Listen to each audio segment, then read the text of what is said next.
Episode की शुरुआत में हमें दिखाया जाता है कि जो अटैक हमारे टियांग मिंग ने किया होता है उस अंकल के ऊपर, उसकी वजह से वहाँ पे काफी ज्यादा बड़ा ये वो धमाका हो चुका होता है, बिकॉज वो काफी ज्यादा ये वो पावरफुल होता है। टियांग मिंग होता है वो अपने मन के अंदर है वो बोलने लगता है कि आखिरकार ऐसा कैसे हो सकता है, मैंने अभी अभी उसके बंदे को है वो मारा है, ऊपर से मुझे कोई भी है वो टास्क है वो मतलब या फिर कहीं रिवॉर्ड है वो नहीं मिला है, जबकि मैंने उसके हार्ट के ऊपर अपना अटैक है वो किया था। एक ऑर्डिनरी फाउंडेशन बिल्डिंग वाला बंदा है वो मेरे इस अटैक को है वो बिल्कुल भी है वो नहीं झेल सकता है, हालांकि अगर वो इससे ऊपर का हो तो शायद झेल भी जाए। शायद ये बंदा है वो हमसे कुछ ना कुछ तो है वो छुपा रहा है, तो मुझे उसका पता लगाना ही पड़ेगा जल्द से जल्द। अचानक से वहाँ पे एक बवंडर होता है वो बढ़ने लगता है, जिसे देख के टियांग में होता है वो काफी ज्यादा ही हैरान हो जाता है और उसके अंदर से वो आवाज आने लगती है कि तारीफ के काबिल है बच्चे तेरी स्ट्रेंथ। यार मैंने पहली बार देखा किसी ने किंग युन बाम का इतनी ज्यादा फोर्स के साथ है वो इस्तेमाल किया है, जबकि वो बंदा है वो खीर इलम पे। मतलब आज तक मैंने किसी को नहीं देखा कि वो इतनी ज्यादा फोर्स या फिर कहीं पावर के साथ इस अटैक का है वो इस्तेमाल है वो कर सके। सच कहूँ बच्चे तू ये हीरा है जिसे ढूंढने के लिए लाखों साल लगते हैं। हमें उस अंकल को है वो दिखाया जाता है, अंकल वो होते हैं वो बोलने लगते हैं कि बच्चे देखो हालांकि मैं कुछ चीज है वो छिपा रहा हूँ वो तुझे पता चल गया, बट तुझे वो ये भी पता होगा कि मैं भी पता चल चुका है कि आखिरकार तू भी कुछ छुपा रहा है।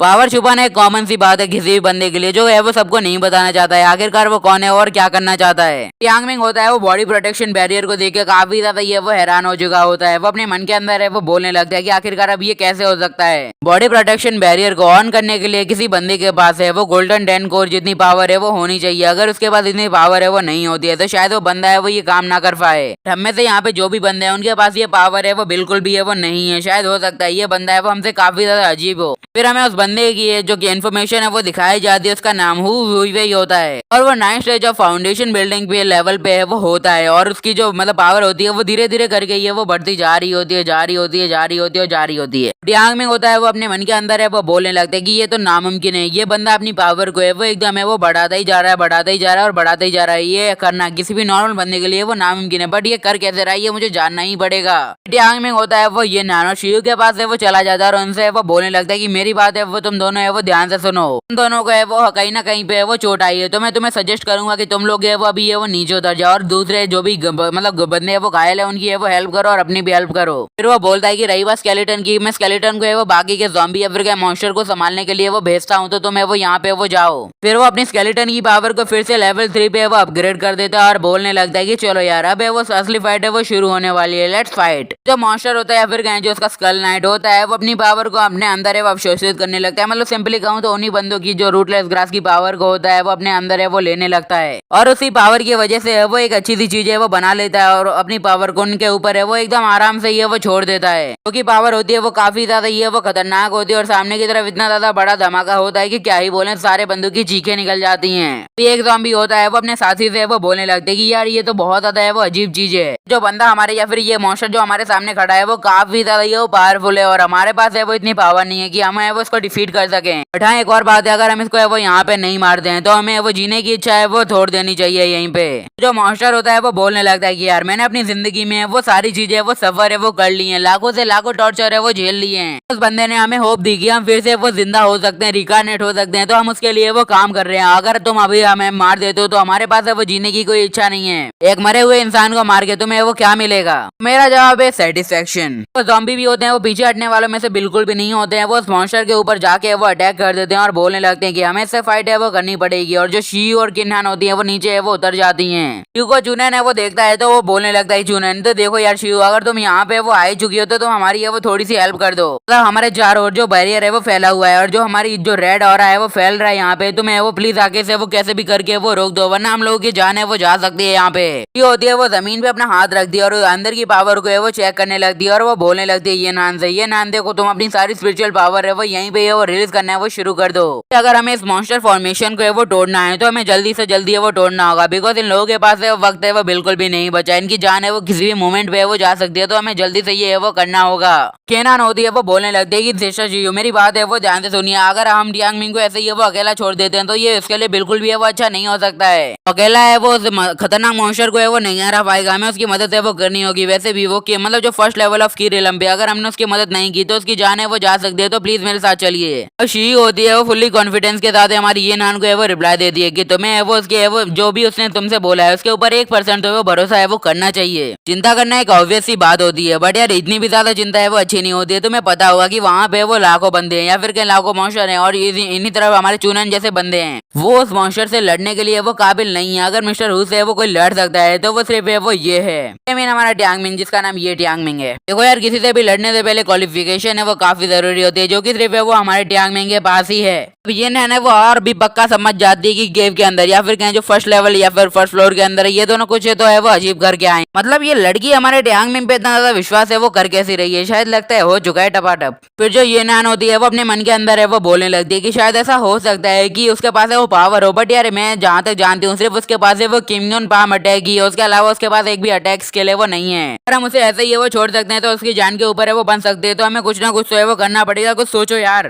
फिर से हमें अंकल हू को है वो दिखाया जाता है, जो कि है वो बोल रहे होते हैं ये बच्चे यार तूने मुझे सच में यार बहुत ज्यादा ये वो इम्प्रेस है वो कर दिया, इसकी वजह से मैं तुझे एक प्रपोजल है वो देना चाहता हूँ, अगर तू माने तो चल तू मुझे अपना एक सीक्रेट है वो बता दे जो तू इन सब से वो छुपा दे वो फिर रहा है, अगर तू मुझे बता देता है तो शायद मैं तुम्हें यहाँ से वो जाने दूंगा, अगर तू बताता है सिर्फ तो ही। टियांग मिंग होता है वो अपने अटैक को है वो तैयार करते हुए उसके पास है वो जाने लगता है और बोलने लगता है कि देखो यार तुम्हें मेरा सीक्रेट जानना है ना, तो देखो यार तुम जैसे ही मेरा पंच खाओगे तुम्हें तुम्हारे दिमाग के अंदर सारी सीक्रेट है वो पता चल जाएंगे, तो एक बार ट्राई करके देखो। इसी के साथ जो टियांग मिंग होता है उसके ऊपर अपना एक शानदार अटैक है वो कर देता है, जिसकी वजह से वहाँ पे काफी ज्यादा बड़ा ये वो धमाका हो जाता है। जो अंकल हु होते हैं वो आराम से उससे वो बच जाते हैं और उसको है वो एक रिप्लाई है वो देते हैं, बच्चे तू काफी ज्यादा स्लो है। तो टियांग मिंग होता है वो एकदम हैरान हो चुका होता है जब वो देखता है कि आखिरकार मिस्टर हु को है वो कुछ भी है वो नहीं हुआ है, वो बोलने लगता है ये बिल्कुल भी है वो अच्छी बात नहीं है, लगता है मेरे साथ कुछ ना कुछ होने वाला है। फिर हमें अंकल हु की डैगर के बारे में कुछ बताया जाता है, उसकी डैगर है वो फिगरेटिव होती है, यानी उसके पास कुछ पावर होगी। अंकल हु होते हैं वो टियांग मिंग के ऊपर है वो अपना एक अटैक करते हैं, जिनके अंदर से वो गोल्डन की जैसी है वो कुछ रिलीज हो रही होती है, जो कि टियांग मिंग के पास है वो जाके लग जाती है। टियांग मिंग होता है वो बोलने लगता है कि हालांकि मैंने इसके अटैक को है वो ब्लॉक तो है वो कर दिया, बट जो डैगर मेरे पास है वो तकरीबन 10 सालों से थी, एक बार में ही है वो टूट गई और उसकी डैगर का है वो चकनाचूरा हो गया होता है। अंकल हु होते हैं वो उसके पास में वो बढ़ने लगते हैं और बोलने लगते हैं कि बच्चे अभी तक मैच है वो खत्म नहीं हुआ है और तू इतनी ज्यादा सोच रहा है कि मैं तुझे आसानी से बख्श दूंगा, तो तू समझ जा। तो उसके ऊपर अटैक करने के लिए बढ़ने लगते हैं। टियांग मिंग होता है वो हवा में वो उड़ जाता है, जिसका उसके उस अटैक का नाम होता है किंग यांग बॉडी टेक्निक, जो कि उसकी पूरी बॉडी को है वो फ्लोट करवा रही होती है बड़ी रफ्तार के साथ में। अंकल हु होते हैं वो उससे वो बोलने लगते हैं कि अच्छा बच्चे तूने ये अटैक भी है वो अपने पास है वो संभाल के रखा है यार, मान गया तुझे, तो तूने जो अटैक किया है मतलब किंग यांग बॉडी टेक्निक उसका तूने हाई लेवल वाला है वो अटैक है वो यूज किया है, तुझे पता भी है ये अटैक है बहुत ज्यादा कम लोग यूज कर पाते हैं। यार तू यार मुझे टॉपिक पे यार इंटरेस्टेड है वो बनाते जा रहा है यार, तू सच बताए तेरी पावर है वो है कितनी यार, तू तो बहुत ज्यादा छुपा रुस्तम में निकला यार। वो दोनों होते हैं वो अपनी अपनी पावर का एक दूसरे के ऊपर है वो इस्तेमाल है वो करने लगते हैं। जो हमारा टियांग मिंग होता है वो अपनी किंगन पाम और जो सामने वाला बंदा होता है वो अपनी डैगर के साथ उसके ऊपर अटैक कर रहा होता है। तभी जो अंकल हु होते हैं वो उससे वो बोलने लगते हैं यार बच्चे तूने मुझे अभी डिसअपॉइंट कर दिया, मैंने सोचा था कि तू इससे कुछ है वो ज्यादा कर सकता है, बट यार तू इससे ज्यादा नहीं कर सकता। टियांग मिंग होता है वो अपने मन के अंदर है वो बोलने लगता है ये नामुमकिन है, मैंने इसकी भी मतलब जो डैगर उसका 1% का बैरियर भी है वो नहीं तोड़ पाया है, इसका डिफेंस है वो मेरे से लाख गुना है वो ज्यादा पावरफुल है। अंकल हु होते हैं उसके ऊपर उसी का अटैक है वो वापस है वो रिफ्लेक्ट है वो कर देते हैं और अपने दूसरे हाथ से उसके ऊपर एक और अटैक करके उसे दूर की तरफ है वो फेंक देते हैं। टियांग मिंग को इस दौरान है वो काफी ज्यादा ये वो चोटें हैं वो आ जाती हैं। फिर टियांग मिंग होता है वो अभी भी उठने की चाहत में होता है, वो धीरे धीरे करके वो अपनी बॉडी को है वो पुल करने लगता है जिससे वो उठ सके। टियांग मिंग होता है वो अपने मन के अंदर है वो बोलने लगता है ये एकदम नामुमकिन है यार, मैंने आज तक जितने भी फाउंडेशन बिल्डिंग वाले बंदों के साथ है वो फाइट की है वो तुमसे ज्यादा पावरफुल है वो बिल्कुल भी नहीं है, तुमसे फाइट करना यानी मेरे लिए एक अलग एक्सपीरियंस है वो तागिल है वो कर रहा है, तो मैं चाहता हूँ कि तुम मेरे साथ अब ऐसी फाइट करो जिससे मैं कभी भी वो भूल ना पाऊं, और ऐसा ही होगा तुम्हारे साथ।